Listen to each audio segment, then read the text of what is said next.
Hey everyone, welcome back to the channel. Today we're talking about a game that somehow made me obsessed with escalators, food courts, and neon lighting, Mall Simulator 2025. Yeah, you heard that right. The year is 2025 and apparently retail is alive, thriving, and just a little bit unhinged. That right. The year is 2025 and apparently retail is alive, thriving, and just a little bit unhinged. So, let's be honest, when you hear Mall Simulator you probably picture some boring business spreadsheet game, right? No. This thing is full-on chaos disguised as management. It's like if The Sims had a baby with Roller Coaster Tycoon inside a shopping center that never closes. And I mean never. The mall is alive at 3 a.m. folks. You start with an empty shell of a building. The game drops you into a dusty concrete box with a dream and about 5 confused customers wandering around wondering where the Cinnabon went. From there, it's all you. You place your first stores, pick your first theme, and instantly realize you have no idea what you're doing, but it's too late because the rent clock is ticking. The beauty of this game is how fast it goes from calm to absolute madness. 1 minute you're carefully designing floor tiles and deciding between beige or corporate gray. The next minute, a power outage shuts down half the mall and customers start rioting in the food court. And I'm sitting there, sipping my coffee, saying, yeah, that's fair. Let's talk building tools because this part actually blew me away. You can build in multiple floors, you can make sky bridges, balconies, fountains. I even built a fake indoor park with trees and benches and a coffee shop that literally had its own coffee shop inside it. Like a mall within a mall. It's retail inception and I regret nothing. You can also decorate every inch of the place. Want to make a retro-style 90s mall with checkered floors, neon palm trees, and synthwave playing everywhere? Go for it. Or go full futuristic, glowing corridors, robot staff, holographic storefronts that change depending on the season. It's all there. And the lighting engine? Weirdly gorgeous. I caught myself staring at reflections off polished tiles like I was admiring fine art. But what really makes this game special is the management chaos. You're balancing rent, maintenance, utilities, store contracts, employee morale, and about 50 notifications screaming for attention. It's like being a parent, but instead of kids you have 2,000 shoppers who all want bubble tea at the same time. There's a customer satisfaction meter that basically controls your soul. If it drops too low, your foot traffic tanks and you start losing tenants. I had one moment where half my mall left overnight because I forgot to fix a broken escalator. Apparently people just gave up on walking stairs in 2025. Humanity has peaked. The event system is both the best and worst part of the game. You get random happenings like flash mobs, influencer meetups, viral product launches, even paranormal nights. Yes, there's literally a ghost event where old mannequins start moving. It's supposed to attract thrill seekers, but it mostly attracts me screaming into my mic. And of course there's Black Friday.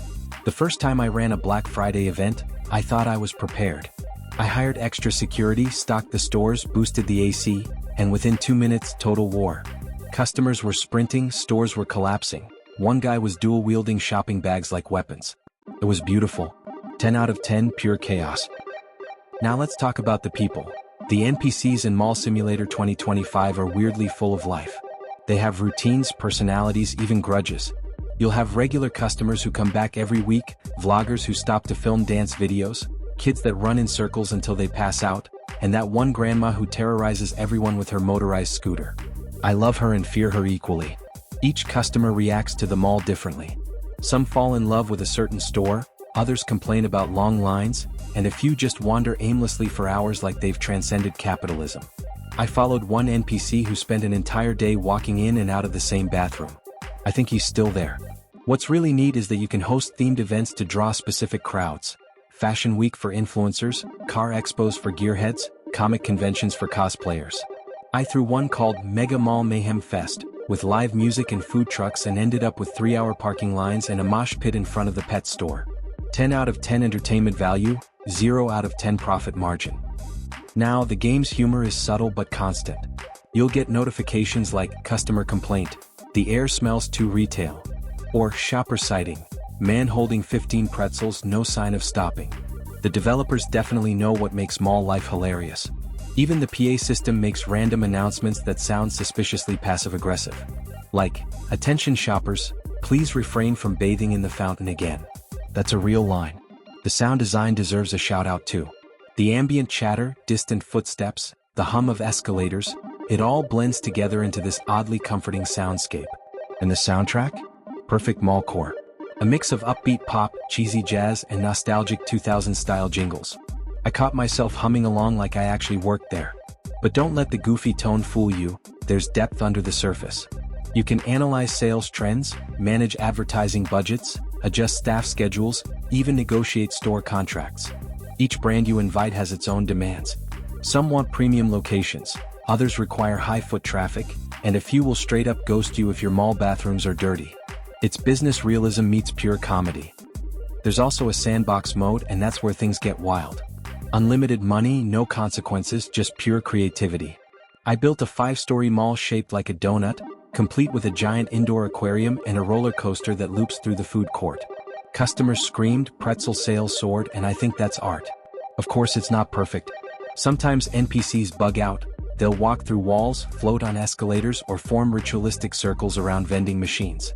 Once I had a group of teens who refused to leave the parking lot for 6 in-game days. I started calling them the Asphalt Tribe. But honestly, the glitches are half the fun. It's part of the game's charm. Performance-wise, it's surprisingly stable even when your mall gets massive. I had a setup with 4 levels, 80 stores, and hundreds of NPCs all moving around, and the frame rate barely dipped. You can feel the devs put effort into optimizing it, which is great because you'll be spending hours just watching the crowd flow like a weird little god of consumerism. The progression system keeps things interesting too. As you level up, you unlock new store categories, luxury brands, tech hubs, entertainment centers, even weird novelty shops that sell robotic pets. There's a sense of growth that makes you want to keep expanding just to see what ridiculous upgrade comes next. And the best part? You can actually tour your mall in first-person mode. Walking through your own creation, hearing the background chatter, seeing people interact with stores you designed, it's weirdly satisfying. It's like you're both the architect and the customer of your own madness. Visually, it's a treat. The lighting changes with the time of day, sunlight pours through skylights and reflections bounce off every surface. At night, when the mall lights dim and only a few stores stay open, it almost feels eerie. There's this calm after the shopping storm where you can just stand there and listen to the hum of neon. It's peaceful in a late-stage capitalism kind of way. Now, one of my favorite things is the detail in store design. Each tenant has its own look and vibe. The electronics shop glows blue and white, the clothing boutiques have trendy displays, and the fast food joints are just unapologetically greasy. And yes, you can rename the stores, so obviously I had Dave's Discount Donuts, next to the Pretzel Palace too, Electric Boogaloo.